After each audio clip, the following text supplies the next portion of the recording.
Throughout history, governments have attacked their own populations to terrorize them into submission. These are known as false flag operations. Unclassified 1962 Pentagon documents reveal false flag operations proposed by the US Joint Chiefs of Staff as a pretext to invade Cuba. The document, codenamed Operation Northwoods, was proposed by senior US Department of Defense leaders, including the Chairman of Joint Chiefs of Staff, Al Limnitzer.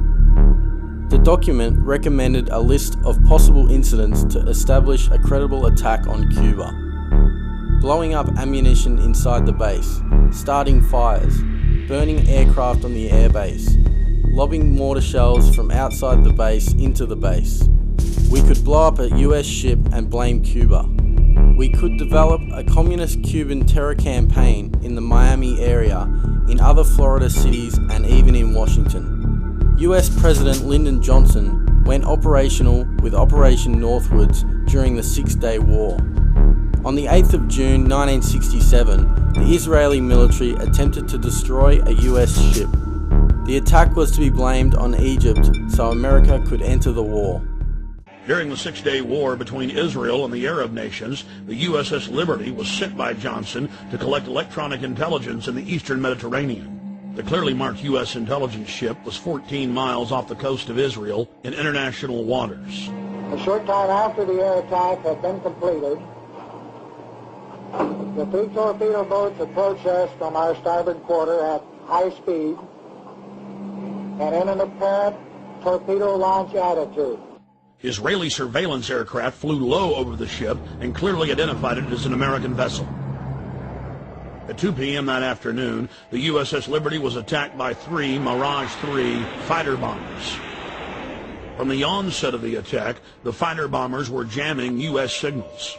Not only were they jamming U.S. signals specifically, they were also unmarked, the only unmarked aircraft in Israel's arsenal. The fighter bombers strafed the ships with their cannons, dropped conventional munitions and napalm on the ship, repeatedly from stem to stern. After the Mirages had done their work, the ship was hit by medium bomber Dassault missiles carrying napalm and other munitions like white phosphorus. The USS Liberty was then attacked by 3 Israeli torpedo boats bearing Israeli flags. The torpedo gunboats opened fire with high-caliber machine guns and launched torpedoes. A single torpedo struck the ship, blowing a hole in both sides, entering the ship and leaving a 30-foot exit hole when it exploded. Then the torpedo boats began strafing life rafts in the water, an international war crime. While all of this was happening, the oversized American flag flew clearly above the ship. The attack on the Liberty went on for hour after hour after hour. During the entire attack, the USS Liberty continually called the 6th Fleet that was nearby, begging for air support or rescue. 2 aircraft carriers in the Med responded by launching fighter aircraft. Unbelievably, they were recalled by the White House.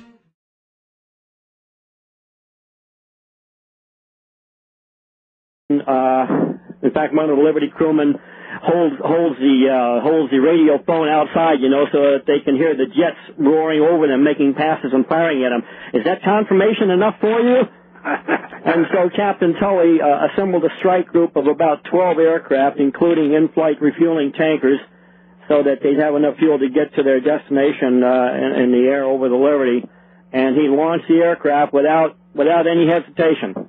This is an American ship under fire, under an attack. And I guess you're probably well aware that one of the worst crimes that can be committed in the military is for one unit not to come to the aid of another. That's right. Captain Tully launched his aircraft, and apparently before they got out of sight over the horizon, they were recalled by Washington, saying to get those aircraft back on deck and get them back now. In October 2007, the Chicago Tribune published a testimony by Oliver Kirby, Deputy Director of Operations at NSA, America's National Security Agency, at the time of the attack. Kirby said he had personally read transcripts of intercepts from Israeli pilots during the attack. Quote, "And then one of them said, 'Can you see the flag?' They said, 'Yes, it's US, it's US.' They said it several times, so there wasn't any doubt in anybody's mind that they knew." Despite the fact that the U.S. carriers withdrew their help, a Russian spy ship appeared and witnessed part of the attack. After 3 hours into the attack, the Israelis withdrew because there were witnesses, allowing the damaged USS Liberty to limp to safety. In 1993, a car bomb was detonated in New York in the base of World Trade Center 1, killing 6 people. The FBI built and supplied the explosives used in that attack. Imad Salem, an ex-Egyptian army officer, was hired by the FBI to infiltrate an extremist group. Salem was told they were supplying fake explosives as part of an FBI sting. Last winter, the FBI was praised for its speed in cracking the case of the World Trade Center bombing and bringing 4 suspects to trial. Now, there is some evidence that the FBI may have known of the plot in advance through an informant and might even have stopped the bombing that killed 6 people. Correspondent Jacqueline Adams has the story.